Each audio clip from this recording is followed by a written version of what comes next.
Hello, this is Vulturefire, and this is the second part of my new and changed card reviews for version 6014 of Breach Wanderers. This is going to be the changed card section. We covered the new cards last video, although some of these have been changed substantially, so they're kind of like they're new. This is part two of either a part 2 or 3-part series. We will see how this video goes. If there are 3 parts, links will be in the description to the other parts. I covered this in the last video, but some of these cards, all these takes obviously are based on only what I know. So the runs I've done, what I've seen from hearing other people, but I don't claim to be an infallible expert. And there are cards that I haven't tried as much as I would like, and so I could absolutely be wrong about some of these cards and how good they are. My other note is that I might, if this ends up being the only part, then near the end I will cover 2 cards that are related to the new semi-secret boss that shows up in an event in Area 3. If you are very sensitive to spoilers, if you want to discover that for yourself, I will warn you before that I get to that, if that happens in this video. So there will also be timestamps if that is the case. I will probably call it something like the fun surprise. So if that is something that you are sensitive to, be aware that I will warn you in advance before that part comes up, if indeed it is in this part. So, with all that out of the way, let's pick up where we left off, which is cards that got majorly reworked. The line between a rework and just a buff is pretty thin, but it's my video, so it's my rules. Here we go. So, last video I talked a bit about Distill Elements, which is the new card that reduces statuses and gives you mana. And some of the other cards that reduce statuses also got changed this video, or this patch. So, Purify is a 3-cost common skill. It used to reduce statuses, and then if you had no status, you would get shield. Now, you reduce all statuses by 5, and then you get 2 shield per status removed. Again, statuses in Breach Wanderers are Frost, Arcane, and Shock. So the way that you would want to use Purify is you play cards like Phase Grace that adds Arcane to you, or Frozen Hide, which adds Frost to you. And then you play Purify to remove all that status that you put on yourself, and then you get a lot of shield for it. So that makes this an efficient way to get shield while also helping counteract the potential downside of your other cards. This is obviously worse than Distill Elements, but it does reduce a lot more status. So probably what your deck will end up doing is running like 1 copy of Purify as a stopgap and then 2 copies of Distill Elements, with the idea being that you play Distill Elements as your priority, but if you need to reduce status so that you can afford to play your other cards, you use Purify. So effectively what I'm saying is Distill Elements you're playing for the mana, Purify you're playing for the status reduction. And even with that said, Purify is a lot of shield. It will really help keep you safe, especially when combined with getting tough from the aforementioned Frozen Hide to reduce the incoming damage. That deck is going to have some very good ability to just completely nullify incoming damage. Absorb Element is another card. It is a silver rarity skill that costs 4 mana. It says reduce all statuses by 8. And you apply 1 Frost, Shock, and Arcane to all enemies per status removed. And to be clear, that doesn't mean if you remove 1 Frost, you apply 1 Frost to all enemies. That means if you remove 1 Frost, you apply 1 Frost, 1 Shock, and 1 Arcane to all enemies. Which means if you had at least 10 total status on you, which is not that difficult to pull off, this is 4 mana, play Elemental Conflux on every single enemy. That is bonkers. It is very unlikely that you'll manage to get the full 24 off, which is from having 8 of each of the 3 statuses. But even at only 10 to 12, which is a very reasonable number, this is an incredibly powerful card, especially in combination if you have Adept to boost that. And likewise, and then the upgrade costs 5, but it reduces all your statuses by 10. The increased reduction is nice, but largely irrelevant. But the important thing is it will apply 2 of every status to all enemies per status removed. So now if you remove that same 10 to 12, now you're applying 20 to 24 of every single status, which means that is if you remove 12, then you're doing, actually it's only 11. If you remove 11, you're doing 22, which if this is the first time that you've applied any status to that enemy and they don't have like tough, that will trigger 2 shocks and 2 arcane detonations on them, as well as freeze them even if it's a boss, which means that that is worth 40 damage. And that's AoE. So that'll be 40 damage to all enemies for 5 mana. And also freezing them. And also setting them up to take damage from your next attacks. And the self-status deck, it has some good attacks. This card seems phenomenal. I didn't actually fully process the new version until I was putting this video together, so I haven't gotten a chance to play with it yet, but I'm excited to do a run with it because this deck seems absurd. This seems like some nonsense. So, talk about some other cards. These are some cards that apply Arcane that got changed. So one of them is Aether Blast, which is a 2-cost common skill. It used to apply Vulnerable 2 and then apply 4 Arcane, and then it changed so that now it works as a completely different card. It still applies Arcane, but it applies 5 Arcane to any enemy, and then you get 5 mana if this triggered an Arcane detonation. I'm not sure the best place to use this. It is an interesting card, though, because it is potentially plus 3 mana as a common, which isn't bad, in addition to doing Arcane. I think that this is a card that you probably want to be using with Salon, because the Cannon Blasts will let you sort of fine-tune how much Arcane is on an enemy. If you aren't triggering detonations with this, it's obviously very weak, because for 1 mana more, you could just get Infuse, which applies 10 Arcane. So you need to be getting those detonations for this to be worthwhile, and that may take some finagling. I haven't gotten a chance to test with this yet, so I don't want to speculate on how good it could be or how bad it is. I do tend to think, though, that unless you're in specifically the Salon deck, because again, the Cannon Blasts will help you manage this, I think you will really struggle to consistently get value out of it. But I could be wrong. This is very tempting. The big reason that I think that you will need something like Salon's Cannon Blast is because 5 Arcane is a number that means even if you have Adept and the enemy is vulnerable, that still won't get you to the full 10. So you are going to be relying on finishing off an Arcane that was set up by another card, which means either you were wasting value on that card because it didn't get a detonation, or it has to have overflowed enough that there's enough left over after it triggered a detonation for Aether Blast to finish it up. So that's kind of a big ask. But if you line it up, it seems solid. The upgrade applies 7 Arcane to any enemy, and you gain 7 mana if this triggers an Arcane detonation. That makes it a lot more tempting. 7 is obviously a number that is going to be a bit easier to manage. In particular, that means that with Adept and Vulnerable, I think that does tip it over to being over 10. I think it tips it up to being 11. But that is still a relatively big ask. If it's not the first detonation on the enemy, you're relatively unlikely to hit it. But the potential is there. I just don't know that is where I would want to be spending my upgrades for most decks. I don't know, maybe in Inna where you're using Tweak to upgrade it, but that still seems like a big ask. I think it is better. I think it's more interesting than it was. I think the old one had a home in the Tenderize deck, which is something. I don't know that this has any specific homes, but it's worth trying at least. It's interesting. So yeah, my initial impression of this is that it isn't good, but I could see it being a solid role player in exactly the right deck. So, cards that I think are good.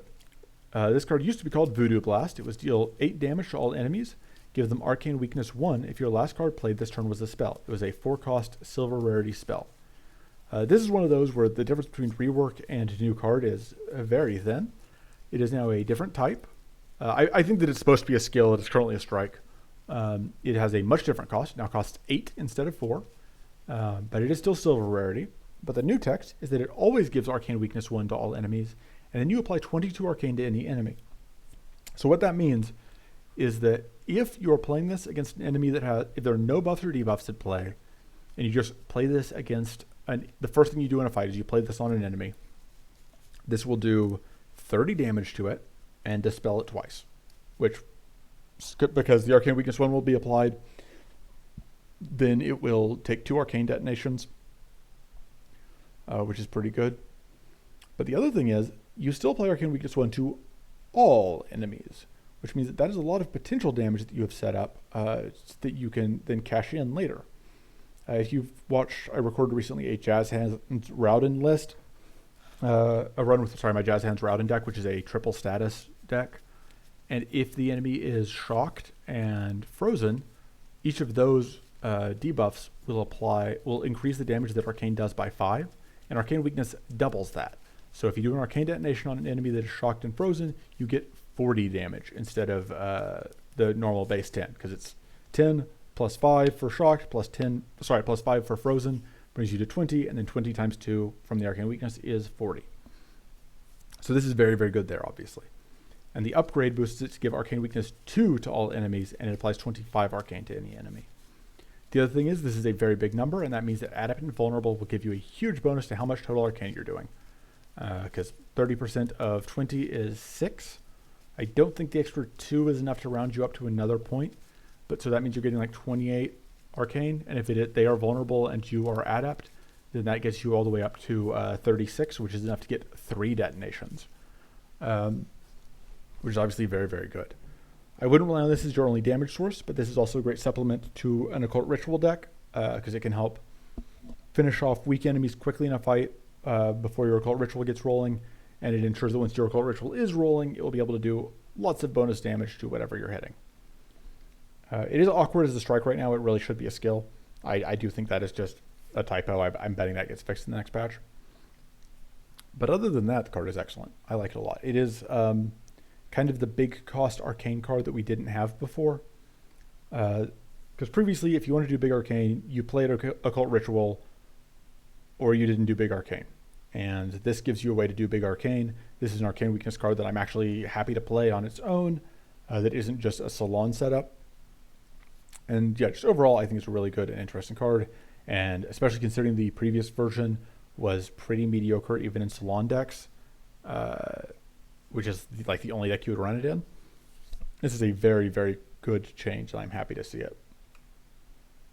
Other fairly major reworks. Frozen Rift. So Frozen Rift is a 2-cost silver skill. It used to say apply 12 Arcane to every frozen enemy. It now still says apply 12 Arcane to every frozen enemy, but it also says and apply 6 Frost to the others. So this may seem like a fairly small change, but the fact that this card is no longer dead when you don't have frozen enemies is huge, because the biggest downside this card has was that if you drew it at the wrong time, then it just was a blank, and it was rare enough for it to actually do its thing that it just wasn't worth the risk. Because if you aren't getting an Arcane Detonation, if you're only getting an Arcane Detonation off it sometimes, and you're only getting like 1, it's not very good. You would really need to be getting 2 Arcane Detonations if that's all it's doing. And having 2 frozen enemies consistently is the sort of thing that only happens if your deck is already winning a lot of the time. So having this also have the ability to just help you with chain freezing on lots of enemies is very nice. This is especially helpful for supporting your chilling focuses if you haven't found any items that are plus status. If you have found items that are plus status, this is great with those. So yeah, all in all, a very nice boost that makes this a far more valuable card in the decks that want it, and far, far less likely to be a liability. Okay, this one I think this is another one where it is largely the same card, but with another line of text that makes it much better. Although this one I think is a much bigger change. This is more similar to like the Tenderize change. In fact, I would say that this is now the skill version of Tenderize. This is Enrage, since I haven't said it out loud. This is Enrage, a 1-cost common skill. It used to say gain Mighty 3 and Vulnerable 1. Now it says gain Vengeance 1 per rank of Mighty. Then gain Mighty 2 and Vulnerable 1.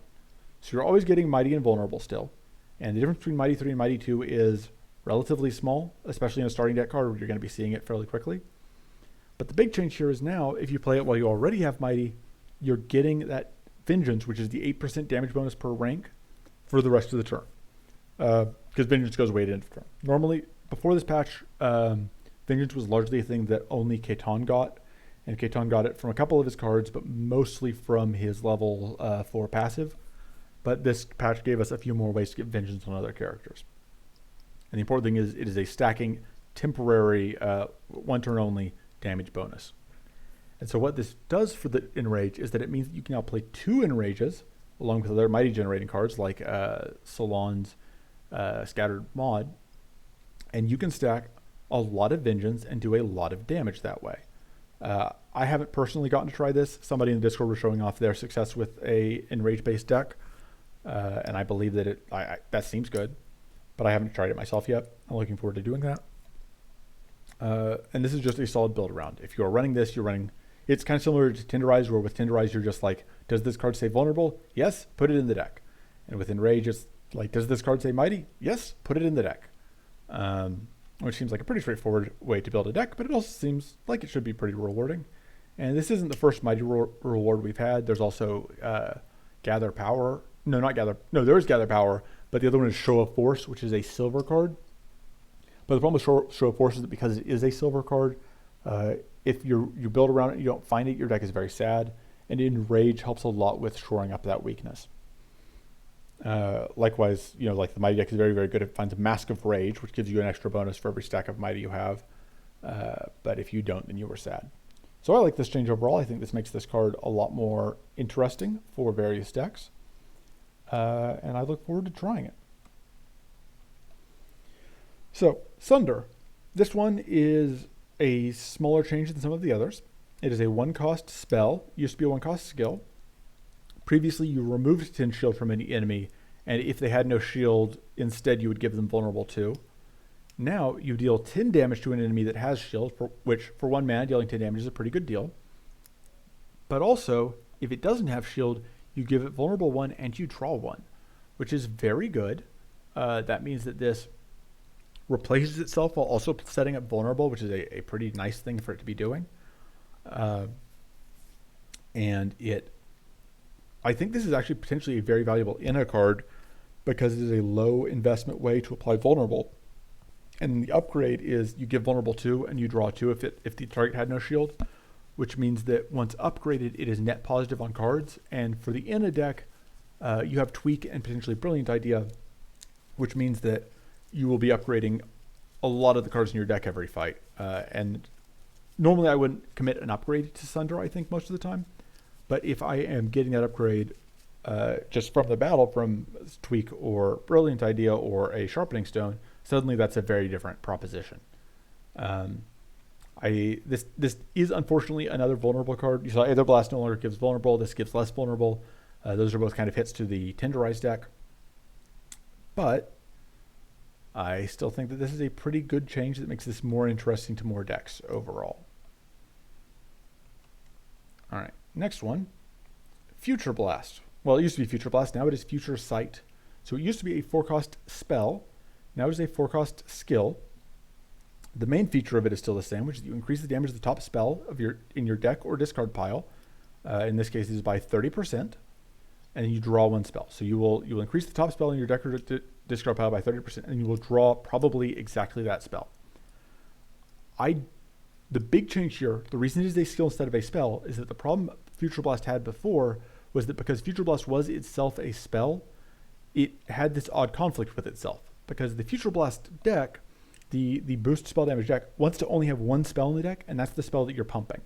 You want to have like 1 copy of Singularity or Rites of Winter or whatever that you are massively upping the damage of and then using it to nuke things that get in your way.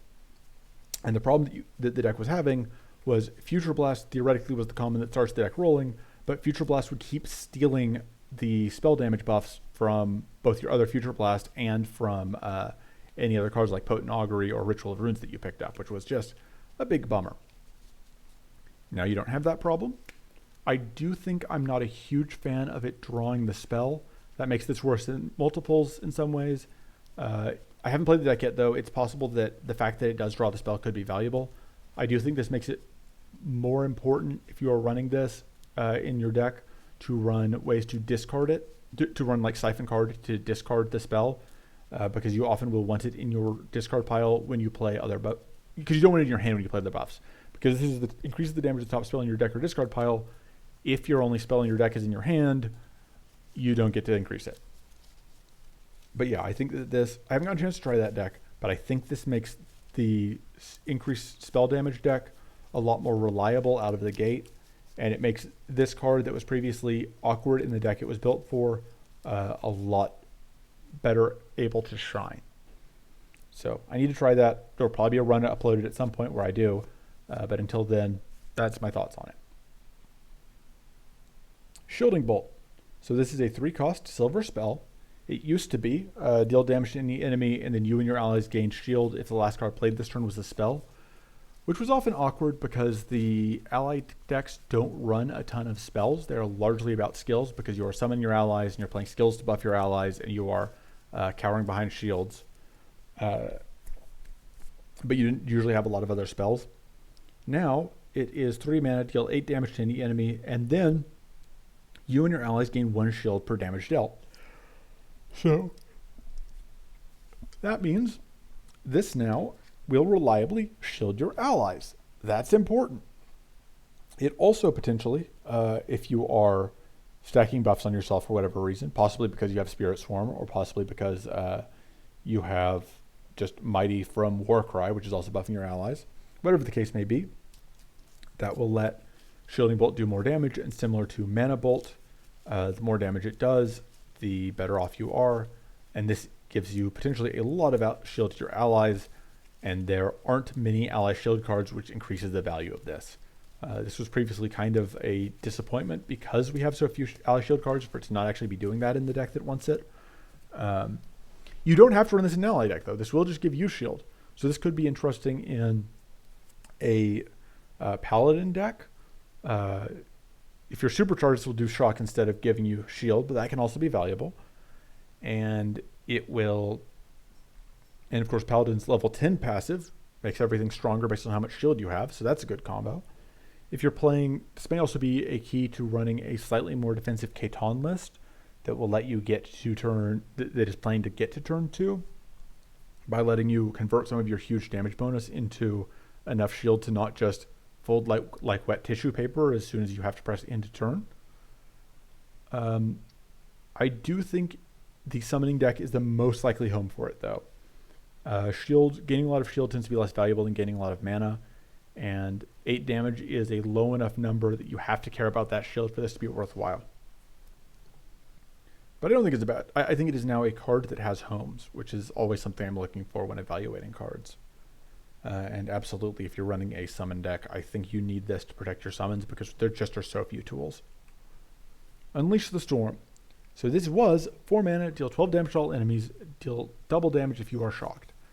The if you are shocked condition very rarely came up, but deal 12 damage to all enemies was a solid rate for 4 mana, especially on a silver spell. It was like, I think, the most efficient AoE spell at silver that was just a generic spell, even if you never met the deal double damage if you're shocked condition. And so that made it okay, but pretty boring. Now it is 4 mana for a silver spell that is deal 25 damage to all enemies and apply 10 shock to yourself. So obviously you need some way to mitigate this. One thing that's very important to note, I sometimes talk about upgrades, I often don't, but here the upgrade is very important because the upgrade is still a 4-cost silver spell, but it is now deal 30 damage to all enemies, and you only apply 6 shock to yourself, which means if you upgrade Unleash the Storm, it will no longer guaranteed shock you the first time you play it. And that's huge because that means that you can then use it with Distill Elements or Mystic Outburst, or not Mystic Outburst, Distill Elements or Purify or other cards in the self-status deck in order to siphon off all of that shock you applied to yourself while still getting out that incredibly high 30 AoE damage for 4 mana. This is, at that point, it is less than half the price of a Singularity Plus, and it does but it does exactly have a Singularity Plus of damage to all enemies, which is a great place to be.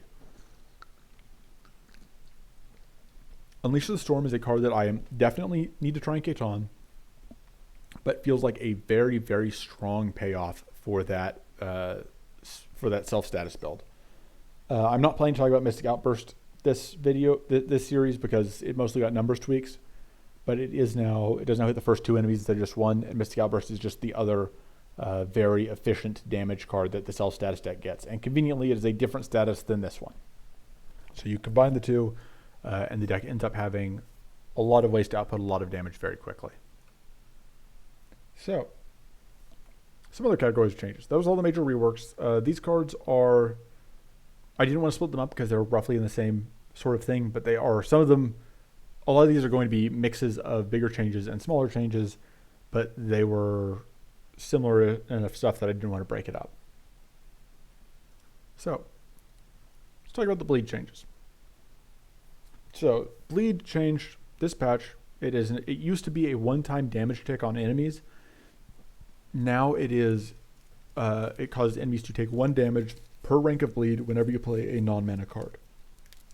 So that means all of the cards that used to apply bleed now apply much less bleed. You can see Garrote, I never know how to pronounce that. Used to be like 15 bleed and now it's only 2. But the difference is you apply 2 bleed and then you can play a bunch of cards and get a lot more than 15 damage out of it if you're playing enough cards. You do have to be pretty heavy on playing cards for this to pay off. But that if you are in a deck like Shrew or Inna, who I think are still the 2 best standbys for playing a lot of cards, you can get a lot of damage out of Garrote. I don't know if I said out loud what the exact fight is. 3 mana, skill, common, give bleed 2 to the first enemy. The upgrades give bleed 4 to the first enemy for 4 mana, which is a lot of bleed and will very quickly chew through health if you're playing a bunch of other cards to follow it up. You also have Barbed Gail, which is it used to be a 4-cost spell, is now a 5-cost common spell. You gain Predator 2, which is you deal 10% extra damage to each enemy for every rank of debuff it has. So if an enemy has, let's say, weak, that's 1 debuff, you now do 10% extra damage to that enemy. If they are weak and frail, that is 2 debuffs, so that is 20% extra damage. And it's based on the number of different debuffs. So if they have like 10 stacks of weak, but they only have weak and they don't have any other debuffs, that's still only 10%. So you gain Predator 2, back to Barbed Gail. You deal 10 damage to any enemy, and then you give all enemies bleed 1. So this is an AoE way to set up bleed.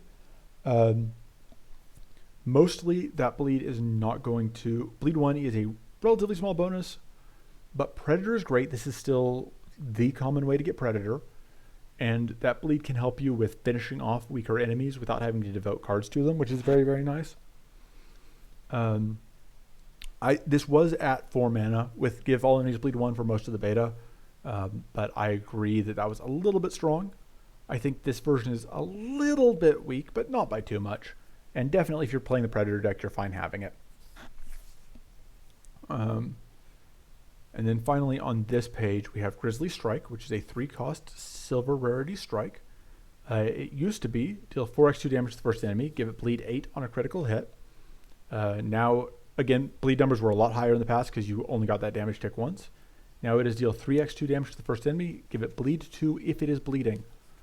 Which means that this is now a support for the bleed deck. It is the bleed equivalent of, I don't remember the name of it, Poisonous Strike or something that's like deal 4x2 damage to the first enemy and give it poison 8 if it's poisoned or whatever.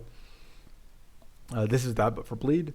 So this is, I don't know how much I like this one because it is conditional, whereas it's the same amount of bleed as Garrote, but you don't. But if the enemy isn't bleeding, then you don't get the bleed.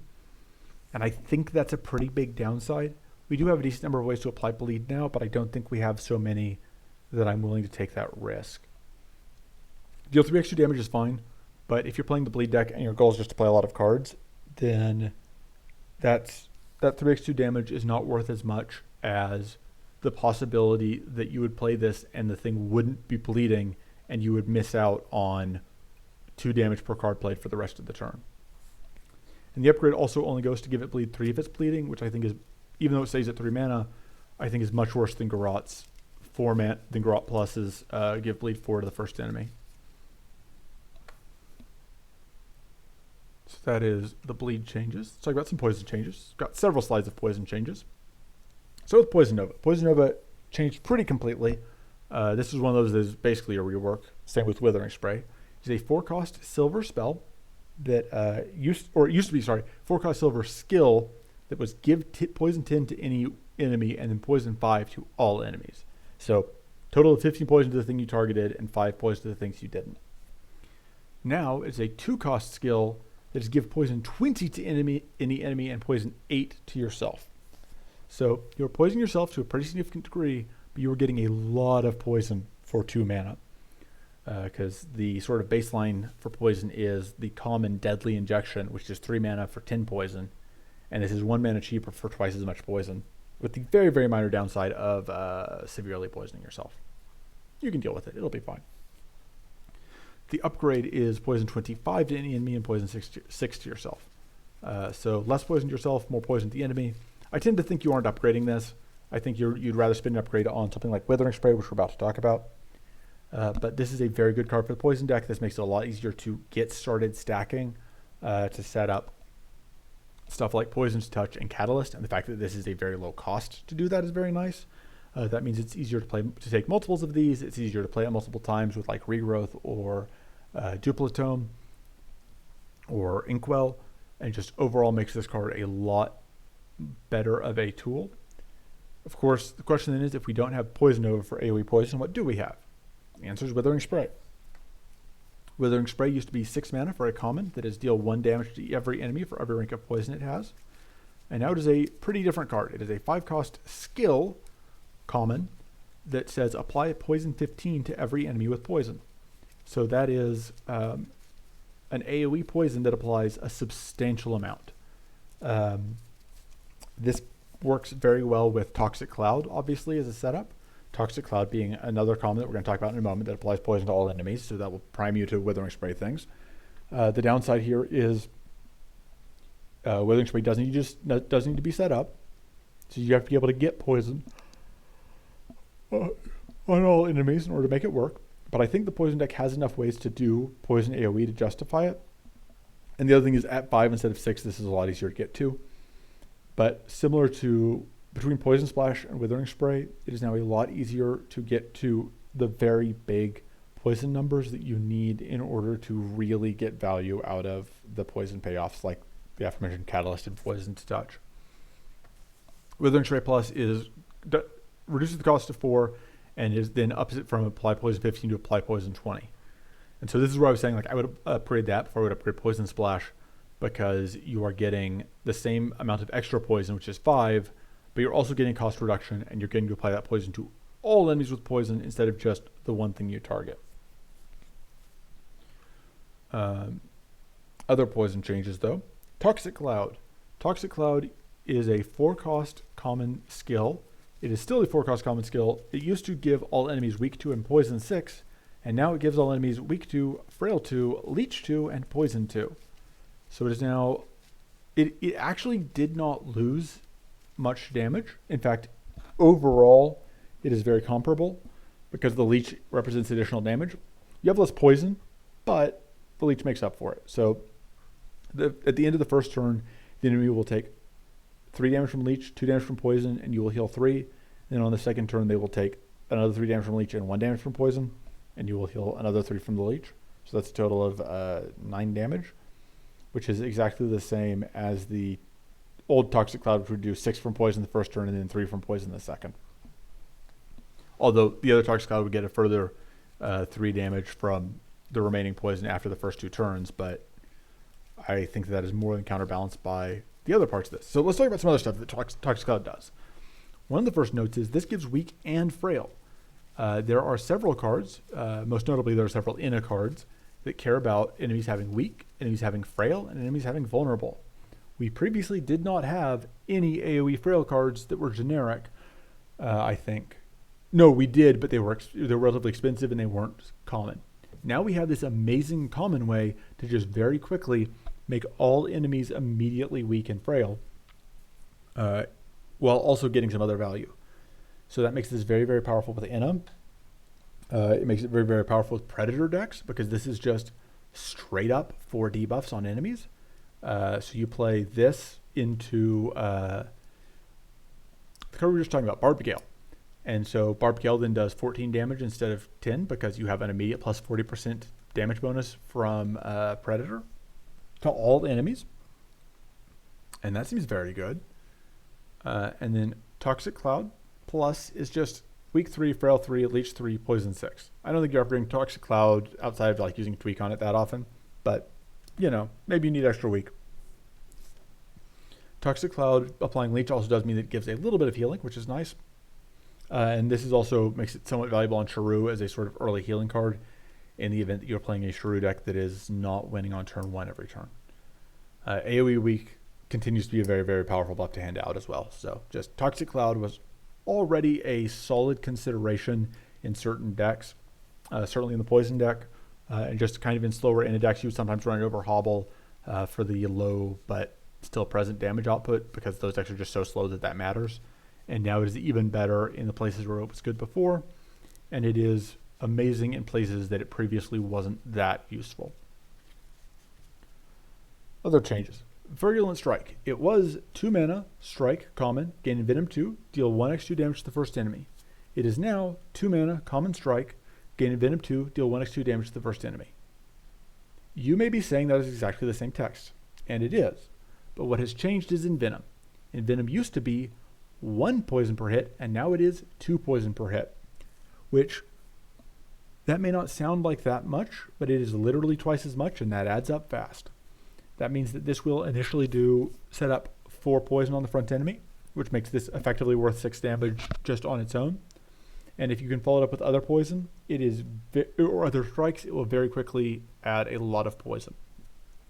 In particular, this is worth a lot of value on Shrew, because Shrew not only plays a lot of strikes that will rack up a lot of hits, but also has those reactive shivs that will happily consume all of that poison immediately and let you cash in that damage without waiting, making this kind of like temporary powerful 2, but even better because the 2 poison stacks will decay to 1, and if you can trigger poison again, Shrew can easily do this with those reactive shivs, you will get another dose of poison damage out, which means that it will functionally be temporary powerful 3 for Shrew. Of course, Envenom stacks beyond the first don't help necessarily. They just increase the number of turns you have it. So you won't run like 2 of these because you only really need Envenom once. You only need Envenom one stack of Envenom at a time to get the value. And if you have a Virulent Strike, you will often be able to keep consistent Envenom up. But that first copy is very good in Shrew and probably in other multi-hit decks as well. Although, again, I have been playing so much Shrew on this patch, and I have not played anywhere near as much of other characters, so I can't speak to that. So these are discard changes, but the first one of the discard changes that I want to talk about is a poison change. So we're going to consider this kind of the last bit of the poison changes. And this change is Pernicious Idol. So Pernicious Idol is an unplayable silver skill.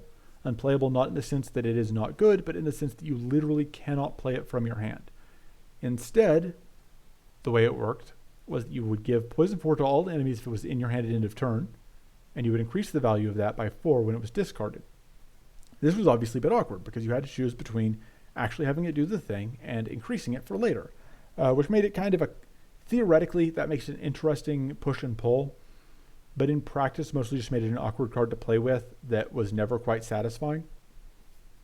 So now instead, it is still a silver unplayable skill, although it has shiny new art, and it's unplayable and says, give poison 4 to all enemies when drawn, and then you increase this value by 4 when discarded, which means every time you draw it, you get the effect, and every time you discard it, and then you discard it to increase that value.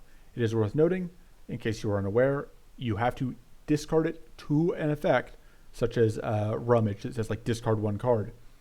Simply having it in your hand at end of turn will not increase the value. It isn't counted as discard if it's put into your discard pile at end of turn just from end of turn cleanup, only if it is put there from being actively discarded by a card with the discard keyword.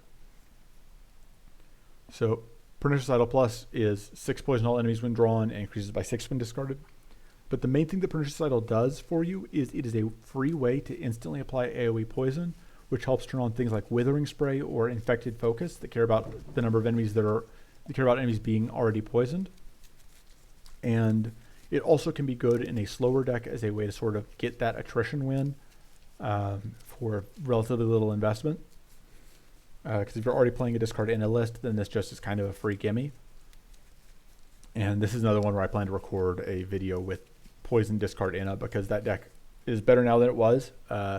It was a surprisingly effective deck before, and now I think it is better. So speaking of discard, though, let's move on to the other card on here, which is a discard card and not a poison card. And that card is Void Spike. Void Spike is a 3-cost spell. It used to say, deal 8 damage to the first enemy, play this card when it's discarded. Sorry, silver rarity, 3-cost spell. Now it says, it's still a 3-cost silver spell, but it now says, lose 2 mana, deal 16 damage to the first enemy, play this card when discarded. So if you play it outright, that is 5 mana for 16 damage to the first enemy, which is obviously not good. But if you're playing Void Spike, it's because you're planning to play it for quote-unquote free when discarded. Now, it's not completely free, because you lose 2 mana.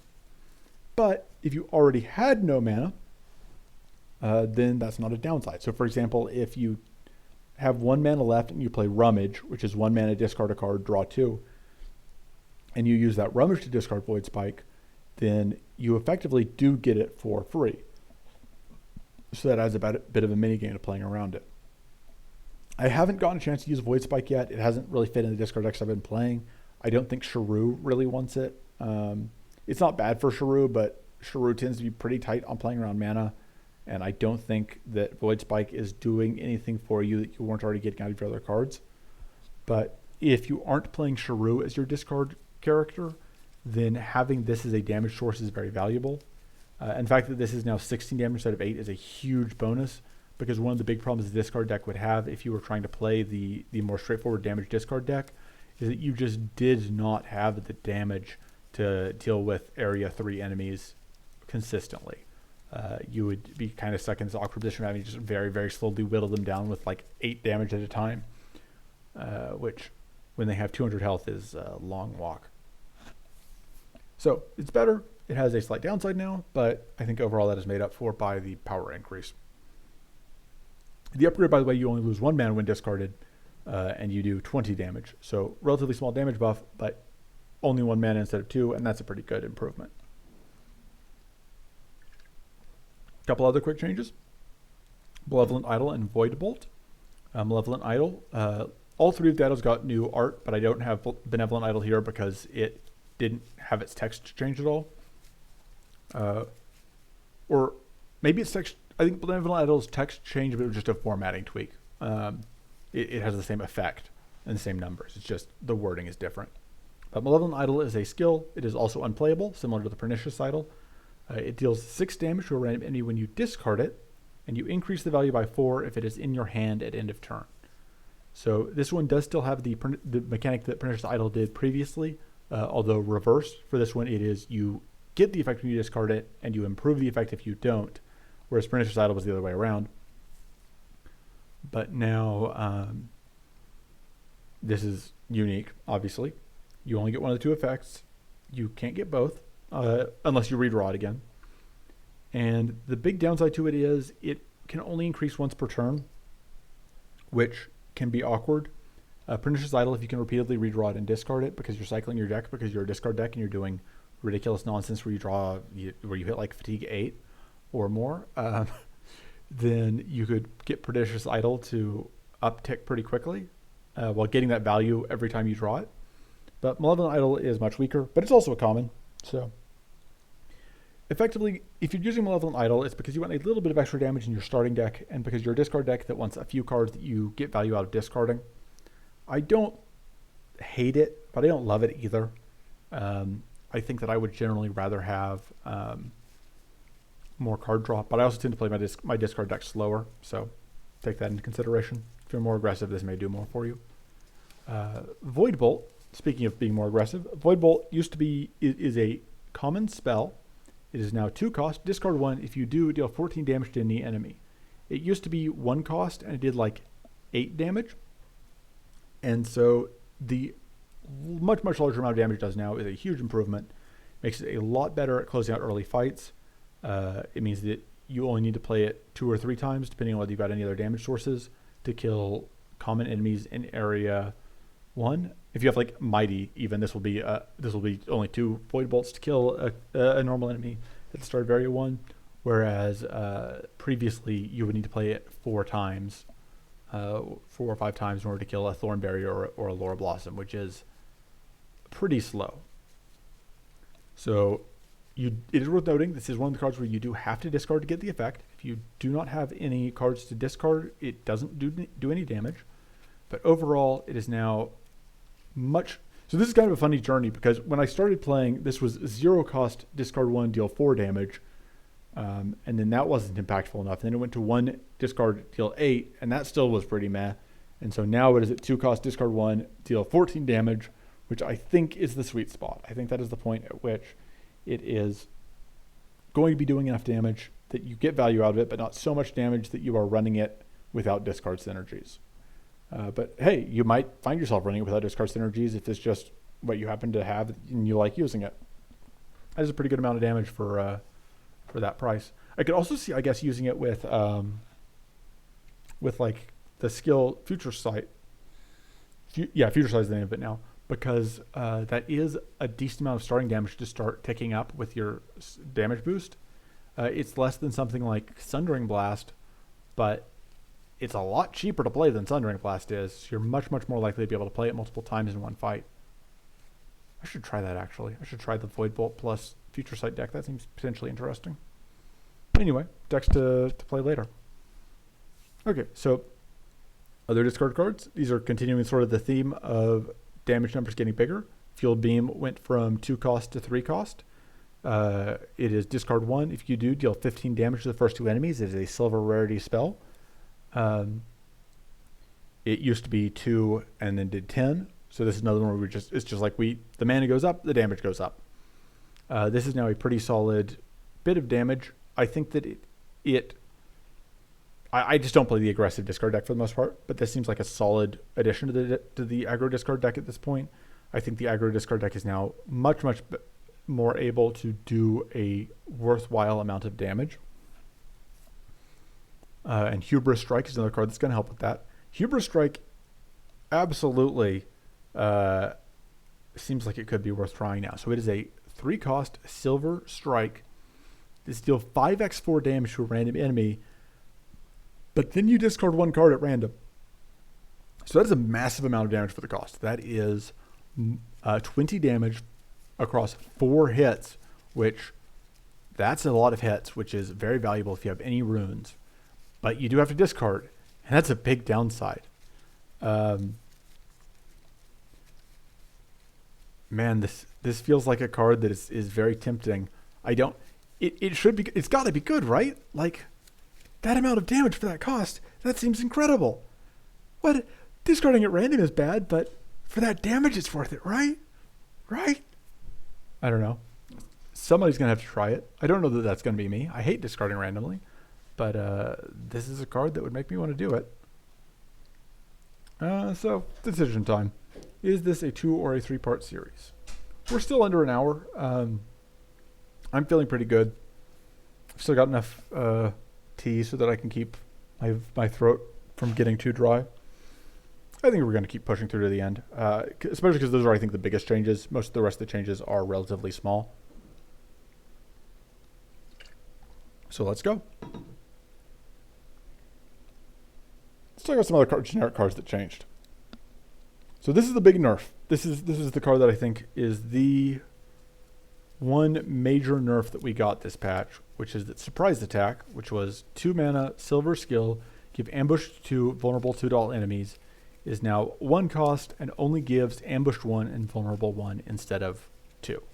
So what this means is that previously Surprise Attack was kind of a one-size-fits-all way to apply aggressive debuffs to all enemies all the time, forever. You really only needed 1 copy. You didn't really need to upgrade it. You just needed to have enough card draw that you were seeing it every other turn, and then your deck would it would just work for your deck and it would be worthwhile. Now that it is only 1, you actually have to get it on the turn you need it, and you can't really prep it in advance. The upgrade does make it to 2 and 2, but that is still relatively low, because previously it would go up to 3. It's still a very good card, but is now a more focused card. The aggressive decks want it, but it is less of a card that more hybrid defensive, hybrid somewhat defensive decks would use. And I think it is a card that I myself have found myself using less, which I think is good overall. It was a pretty oppressive card in terms of what it did to the design space for other vulnerable cards and other ambush cards. it's very, very hard for any other card to compete with the sheer level of efficiency that old Surprise Attack had. New Surprise Attack is still very, very powerful, but a little harder to just slap in everything and be happy with. So, justified nerf, still a very good card, but I guess pay attention to when you're using it and see if you're getting value out of it when you play it. Because if not, you may find that you would rather have a different card in that spot now. So some other changes. These are kind of interesting. Meditate. 2 cost, used to be a 2 cost skill, gain Adept 2 and Growth 2. It's now a 3 cost skill, gain Adept 2, Mana Boost 2, and Growth 3. So it's now more growth. The big thing being going from 2 to 3 growth means that if you play 2 Meditates, that gets you to your next, it gets you 6 growth, which is an extra mana. The Mana Boost 2 means that if you aren't winning this turn, you will get a refund on the extra mana you spent on the Meditate. Although that does make it fight with Predict. Stacking extra Mana Boost is relatively low value. The Mana Boost payoffs we have right now for having a lot of Mana Boost cards aren't that good. There aren't that many of them and they don't do that much for you, which means that overall stacking Mana Boost is just kind of a waste.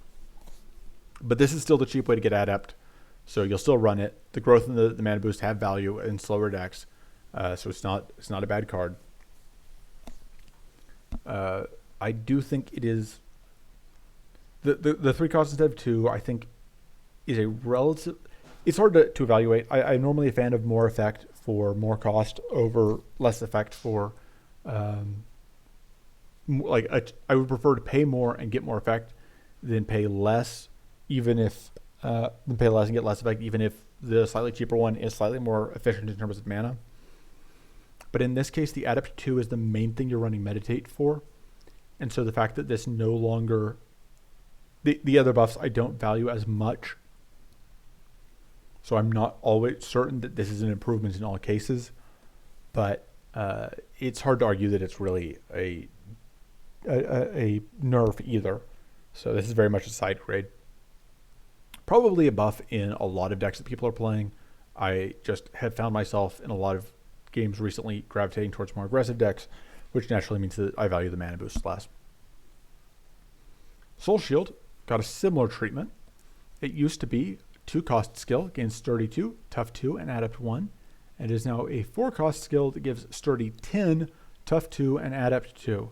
So this is now a lot of Sturdy stacking, but it is now a lot more expensive, and it gives you Adept 2 instead of Adept 1. So it is now, so Adept got more expensive this patch at Common, and I don't fully know if that was a conscious decision or just a thing that happened because of cards happened to change, and the specific cards that changed ended up making Adept more expensive. But in general, I think that this makes Soulshield a lot less appealing in most decks. I think that most of the time, the big thing is 4-mana is a big ask for these effects, and unlike the Meditate, which will sort of pay for itself in the long term, the Soulshield will not. And I think that gaining a lot of Sturdy is very rarely of particularly high value, at least as a thing that I'm spending mana on. As a bonus that you're getting just for free on Paladin, it's very nice with some cards, but I don't, and I like having at least some Sturdy generation, but I think I would usually rather be running Heavy Stand, which is going to still give you, isn't going to give you the Adept, is only going to give you like 3 Sturdy, but it's also going to give you Shield. So it'll actually protect you from getting hit. And that, I think, is way more important. I do not think I like Soulshield now. I think it is a very hard sell to be spending this much mana on this effect. And I think I would much rather just go up to 5 mana and be playing Heavy Stand. Or if I'm going to be getting just the Tough and the Adept and the Adept I'd rather get somewhere else, and the Sturdy and the Tough I would rather get from Frozen Hide, which is still only 2 mana. I think that this is a pretty significant nerf to Soulshield. Which admittedly was in kind of a rough spot. It was in this awkward spot where it was fighting with Frozen Hide, and Adept 1 wasn't quite distinguishing it enough from Frozen Hide to let it win that fight. But I think that at 4, it is not going to get the job done. It is too expensive for the role it is playing in those decks, I think, most of the time. But some cost increases are good, actually. So this is Visions of Frost. Visions of Frost used to be a 4-cost skill that applied to 10 frost to any enemy, and then you got add up to 2 and mighty 2 if an enemy is frozen. Now it is 6 cost, apply 18 frost to any enemy. Get add up to 2 and mighty 2 if an enemy is frozen. And the reason I think this upgrade is worthwhile, or I think that this change is a buff, is that 18 frost is a substantial amount, and it goes a long way towards both keeping this relevant later in a fight and helping the frost deck get through those bosses that in depth 3 have a high frost maximum that scales up quickly. Keep this also in mind when we end up talking about Pierce, that you now have another good way to keep freezing things even once their maximum freeze gets pretty high. I talked about this in one of the other cards we talked about, but I have a Jazz Hands Rowden run, which is my triple status Rowden build. And Visions of Frost does very good work there as just being a way to dump a lot of frost on something for a price that is expensive, but ultimately something Rowden can pay. So I think this is a pretty substantial buff overall, and I would recommend using this card, even if initially it may seem off-putting. Generic card. Actually, one more note on Visions of Frost before I change. So, one thing to note about how Frozen works is that once an enemy is frozen, they only get half frost from anything you do to them. However, if you apply a lump sum of a lot of frost in one go, the full amount is applied. So for example, if they need 10 frost to freeze and you play something that's going to do 30 frost to them, they get all 30 of that frost. It isn't until the next effect that it's halved, which means Visions of Frost makes chain freezing things much easier because you can play it and massively overshoot the initial amount of frost you need, and all that extra frost isn't halved and just massively contributes towards allowing you to freeze next turn, which is a great improvement. So moving on for real now. Jolt. Jolt is another card. So both of these are more Magic Blast and Jolt are more in this general pattern of cards get more expensive but do more effect. Jolt was 1 cost spell, deal 8 damage to any enemy, apply 4 shock to yourself, and is now 2 cost common spell, deal 12 damage to any enemy, apply 4 shock to yourself. So you apply the same amount of shock to yourself, and you pay 1 more mana and you get 50% more damage, which is a very good improvement. This makes this a very reasonable damage source. Similar to what I said about Void Bolt, this is the difference between needing to play this, 2 to 3 times to kill an enemy and needing to play it like 4 to 5 times, which is especially relevant because this is going to apply shock to yourself. I think this buff, it goes a long way towards making the Distill Elements deck possible, which is the self-status build, because I think that this gives that deck a very good damaging card in that starting list that plays to theme. And I would be happy to have this, I think, in a decent number of relatively aggressive decks. I had tried Old Jolt, and I found that it wasn't quite doing enough damage to justify it, but I think that this number does work. So I am looking forward to try this in aggressive decks. Magic Blast. Magic Blast used to be 3 cost, deal 10 damage to any enemy, and it is now 4 cost common spell, deal 14 damage to any enemy. I don't know how I feel about this change. My big annoyance with it is Magic Blast was a great comparison point because doing the math on how much like plus 30% does to 10 is easy, because 30% of 10 is 3, and 30% of 14 is 1.4 times 3 is 2.8. I'm too lazy to do that math in my head. I think it's 5.2. No, 4.2. I think it's 4.2. Unless it's 5.2. I'm bad at mental math. 4.2, final answer. But you get what I'm saying. Like when I'm doing examples, it was very convenient to have a card that's just like 3 mana deals 10 damage, because I can use this as my example card, and the math is easy to explain and very clean, and even my terrible ability to do mental math could pull it off easily. And that is ruined. But that is not a problem for you guys. As players of the game, this is, I think, overall an improvement. As I said, in general, paying more mana to get more effect is better because you're paying the same amount of cards to do it. So this does a lot of damage. The upgrade is now 5 cost, deal 24 damage to any enemy, which is quite a lot of damage for a common. There are other choices. You often will have other upgrades you would rather have, but especially early on, this can be a great way to just get you through your initial runs. Is just like you point Magic Blast at things and you use it to kill them. And this is a very low stress, low effort, no thinking required way to just do some damage. Yeah, that's Magic Blast. So funny story. At one point, a couple patches ago, one day and I were working on pulling together the patch notes, and one day joked that that at this rate, the patch notes would say, cards changed, everything except block, slash, and Magic Blast.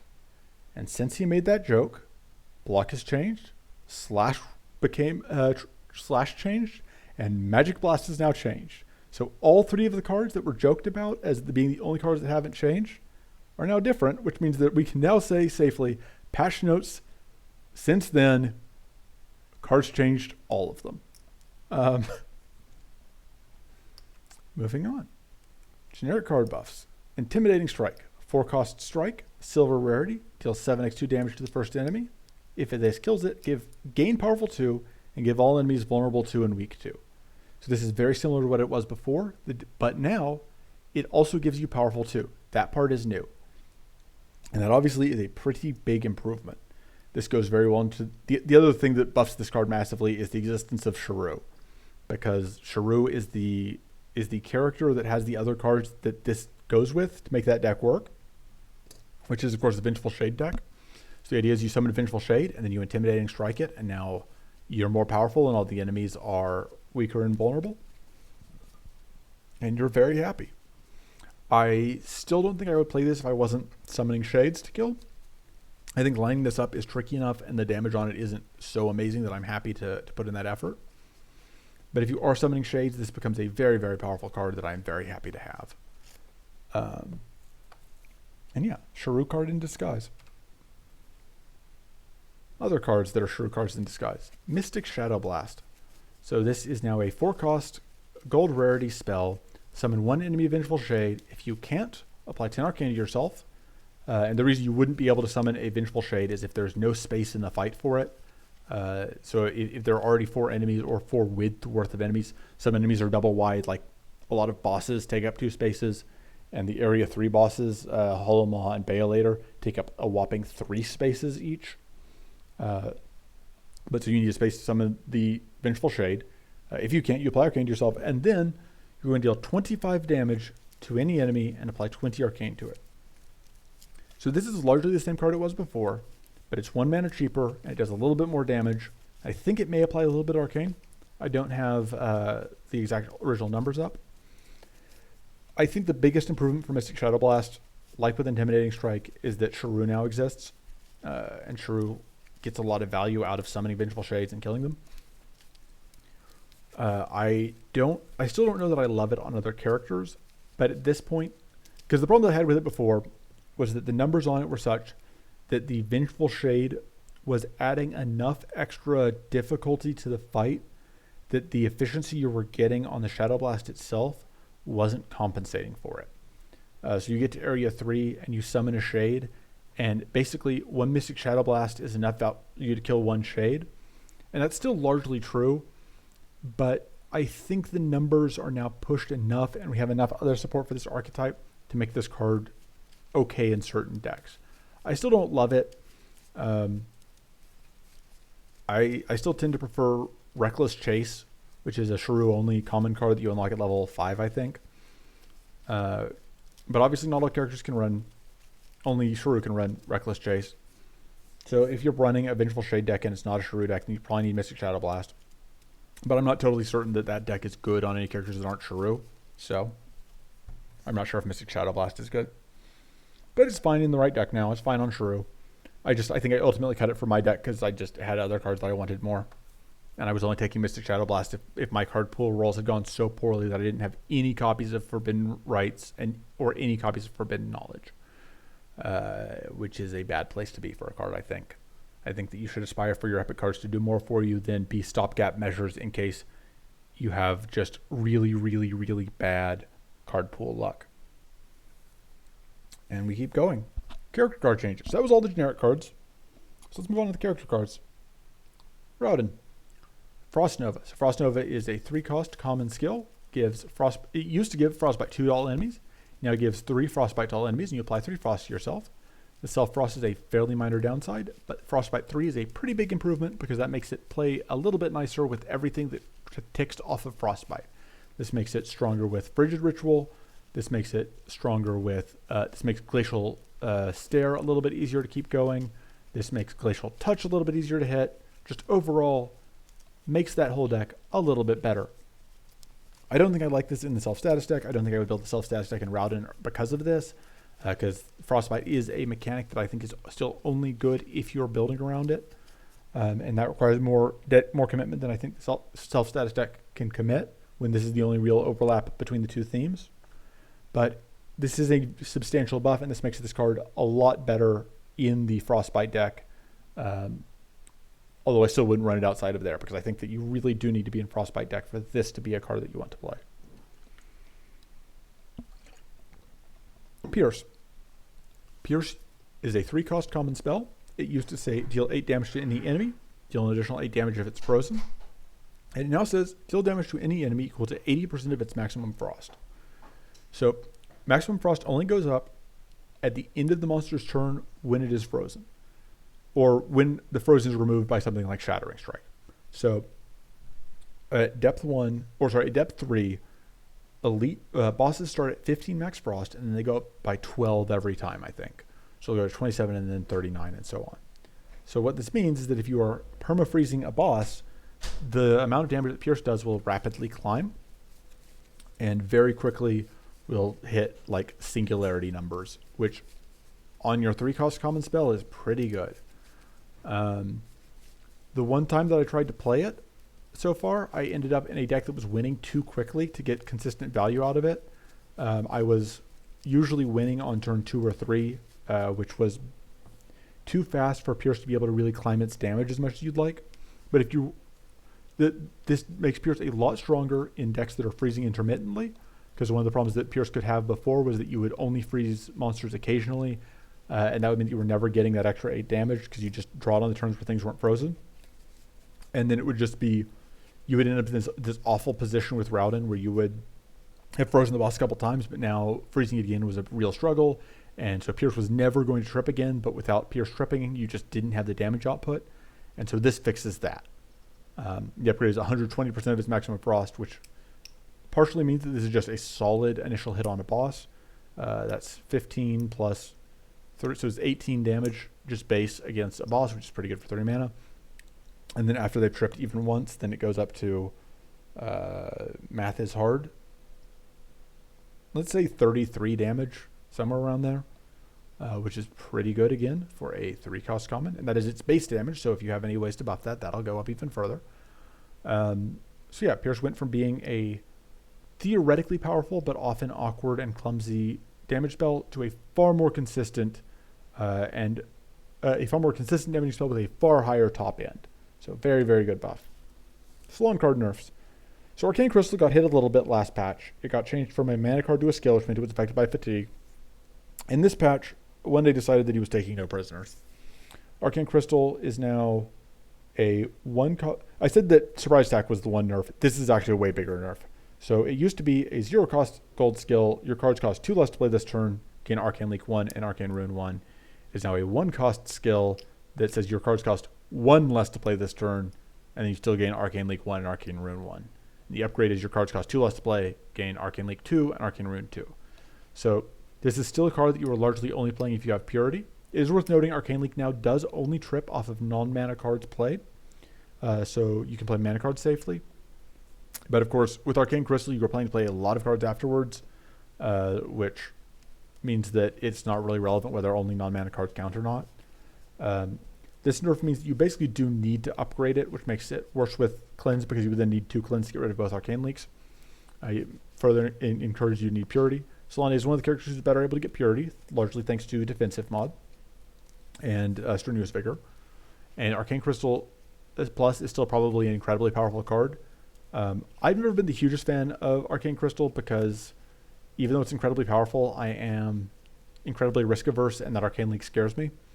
And also, like, Salon is already doing broken stuff once you pick up Strenuous Vigor, which is usually my goal anyway.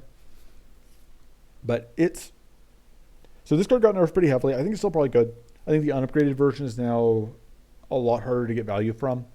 But the upgraded version is so good that it doesn't matter, I think. I think this is just one of those where, similar to Strenuous Vigor now, you just take this card and then immediately upgrade it. And that's just how you play the card. It's just you take it and you upgrade it. And it's a gold card. And gold cards are basically always offered alongside an upgrade. The one exception being specifically the Area 2 secret boss fight, which is an event-only boss fight. It gives you a gold card reward, but does not give you the other boss fight rewards. And that is the one and only time where you will not get a chance to upgrade Arcane Crystal after taking it. So take it, upgrade it. That's how that goes. Inner card changes. So most of the inner card changes are discard related. So let's start with the one that isn't. Serrated Trap is a 1-cost common tool. Used to be give ambush 2 and bleed 6 to the first enemy. Now it is ambush 2 and bleed 1. This is another one of those changes that changed because of the change to bleed. Because bleed is now per non-mana card played. So of course, bleed 1 often going to be equivalent damage to what bleed 6 was before, especially for Inna, who was playing a whole lot of tools. But now, so Serrated Trap is actually a pretty big buff to Serrated Trap. A lot of Inna builds, because Inna builds can play a lot of cards. This makes Serrated Trap potentially actually a win condition. Between this and Poison Bomb and Ectoplasm, Inna has a decent amount of damage from just her tools, which sort of further pushes me towards wanting to play that very defensive, very turtley Inna style that just assumes that tools will get you the win, because they will eventually. But really, there's not that much more to say about that. Got the same change all the other bleed cards did. Has the same caveats all the other bleed cards did on when it's effective. Brittle Shield. Brittle Shield got the same treatment as several of the other discard cards we've talked about so far. It used to be a 1-cost skill that gained 5 shields and discarded 1. It is now a 2-cost skill. You gain 12 shield and you discard 1. So more mana, more effect. 12 shield is obviously a much better deal than 5. Old Brittle Shield had the problem where 5 shield was just not enough to justify spending a card on it, and there were just so many other discard cards you could be running instead. Now it is a very reasonable choice for a defensive discard deck, which, as we've discussed, is how I tend to play discard, because 12 shield is a meaningful amount, and it is substantially cheaper than a heavy stand. So I would still probably play heavy stand, so I have a way to get tough, but I will be playing this. I'll be playing heavy stand if I don't have tough, and otherwise this is how I'm getting my shield, because this is actually a much more efficient way to get shield. Moving on, the other two Enrage cards that changed. I think this is the only other two. Yep, the only other two Enrage cards that changed are both discard related. They are her silver rarity discard card, Frantic Scouring, which used to be discard 2, create 2. If you do, create 2 tools. It is now discard 2. If you do, create 2 tools and gain wits 2, which is a pretty nice bonus. Wits is obviously valuable to Inna because of Brilliant Idea, and to a lesser extent, Stroke of Genius, which is not an Inna only card, but you'll often run it in Inna because Inna cares about wits. But the bigger deal with this is that Frantic Scouring Plus, you now only discard 1 to get 3 tools and you gain wits 3. Which means that Frantic Scouring Plus is now a very, very efficient tool generation engine that also helps restock your Brilliant Idea. And upgraded cards in Inna are ways to are much easier to come by, because you have Sharpening Stone, which is the gold rarity tool that upgrades cards. You have Tweak, which is the common that upgrades cards. You have Brilliant Idea, which is the silver card that upgrades cards for the battle. All 3 of them are only for the battle, but that means you're much more able to count on upgrading Inna cards, and this is a very, very good upgrade to have. Adventurer's Log. Adventurer's Log is a gold skill. It is unplayable. It used to be create 2 tools, and you play it when it's discarded. It is now still unplayable, gold rarity skill, but it is now you lose 2 mana, you create 2 tools, and draw 2. Play this card when discarded. This is a fatigue immune way to draw cards. That is drawing cards and creating treasures in a way that is immune to fatigue. That is very good. Yes, it costs you 2 mana. I don't care. This is crazy. The upgrade is still only lose 2 mana, and you create 3 tools and draws 3. That is like, the only problem with it is that you have to have space in your hand for it. This is a discard payoff that is incredibly good.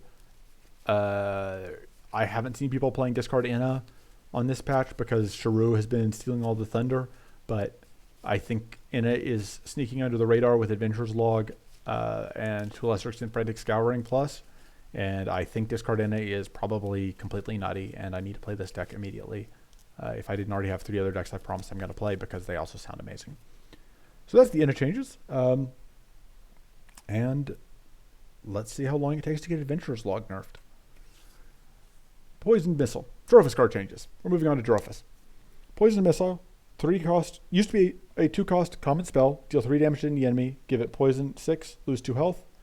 It is now 3 cost spell, deal 2 damage to any enemy, give it poison 12, and lose 3 health. Same deal as a lot of the others. More effect, more cost. I think I've said all I need to say about those. We're over an hour into this video, and I've said stuff about those a bunch of times now. Moving on. Tainted Blood. 1 cost, silver rarity skill. Used to be, gain Poisoned Blood 2 and lose 3 health, which was fine. Poisoned Blood means that whenever you lose health, you apply poison 1 to all enemies. Now, it is 1 cost, gain Poisoned Blood 2 and lose 2x2 health. Because you lose health twice, that means you get 2, and you're playing Drophus because this is a Drophus card, that means you get 2 Blood Bursts. Because this is now 1 mana, poison 2 to all enemies, create 2 Blood Bursts, and that's pretty good. And Tainted Blood Plus, you lose 2x4 health, which means you get 4 Blood Bursts from 1 card. That is a lot of value. It also will apply 4 poison to all enemies, and that's whatever. And if you have the level 7 passive, it'll do 4 AoE damage to all enemies, and who cares? The important thing here is this is 4 Blood Bursts for 1 mana, which means that if you have a Ritual of Blood, which is going to upgrade all the Blood Bursts in your hand, if you play Tainted Blood into Ritual of Blood, you have a machine gun ready to go. Because Blood Burst Plus only costs 1 mana, which means that Tainted Blood, Ritual of Blood Plus, Tainted Blood Plus, then Ritual of Blood, which is 2 mana, and then after that, you've played both of those, you'll have 5 Blood Bursts ready to go. So for a total of 8 mana, you will do, I believe Blood Burst Plus is 16, so that is 16x5 damage, divided as you choose among enemies, which is ridiculous for 8 mana. And if you don't have 8 mana, you can play as many of those as you can afford. Yes, it costs you some health, but it's a relatively small amount of health overall. And yeah, Tainted Blood Plus, great engine card. Ironically, the Poison Blood is like the least important part of this. I think that if this card was just 1 mana, lose 2x4 health when upgraded, like if that was the only text on the card, I would consider playing it in Drophus. And the base card being 1 mana, lose 2x2 health, I would play that in Drophus, which is kind of funny, but it's true. Drophus really is a pretty big winner this patch, because let's talk about Blood Blast. Blood Blast used to be very mediocre. It was 3 mana, common spell, deal 6 damage to all enemies, lose 3 health. So it was mediocre AoE for an okay-ish price. And now it is 3 mana, common spell, deal 6 damage to all enemies, so same amount of damage, but then you give them bleed 2, and you lose 6 health. So losing 6 health, that's something you have to make up for. But bleed 2 is a pretty big amount, because that means every non-mana card you play does 2 damage to all enemies for the rest of the turn. So if you play Blood Blast, immediately bleed 2, because it is a card, it is a non-mana card, that will do 2 damage immediately. So you've now done 8 damage AoE. You're going to lose 6 health. Half of that is 3, so you have the level 7 Drophus passive. That's another 3 AoE damage, which brings you up to a total of 11 AoE damage, just for 3 mana. Then if you play the Blood Burst you now do another 2 AoE. So you're up to 13 AoE. And it just keeps going for the rest of the cards you play for the turn. It adds up to a lot of damage very quickly. And you just run 2 of these in your starting deck. You will need some healing. You can very easily bleed out, especially if you start upgrading your Blood Blasts. Blood Blast Plus is 10 damage to all enemies, but more importantly, bleed 4 and you lose 10 health. So that is going to add up to a lot of damage very quickly to you and to them. But hey, as long as you kill them first, that's what matters, right? Fortunately, Vampiric Needle can help heal you. Vampiric Needle used to be 2 mana spell, lose 3 health, deal 8 damage to any enemy, lifesteal. Now it has Super Lifesteal. It is a 2 mana spell. You deal 6 damage to any enemy, and lifesteal is you heal 1 per damage dealt. But Vampiric Needle now is you deal 6 damage and you heal 2 per damage dealt.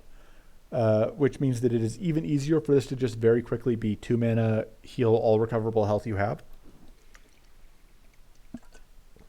By default, if you can hit something that's not going to evade, it'll heal you for 12. But it's not too bad, not too difficult to get it above that. And so this is a pretty nice, cheap way to just quickly get you a bunch of health back. That said, Vampiric Strike is now even better on Drophus because Blood Blast means that you're likely to meet the bleed condition. And that means that Vampiric Strike will often be 3x5 damage, all of it life stealing. Which means that you lose again, Vampiric Needle. I'm sorry. You tried so hard. You still lose as the healing gold card for Drophus.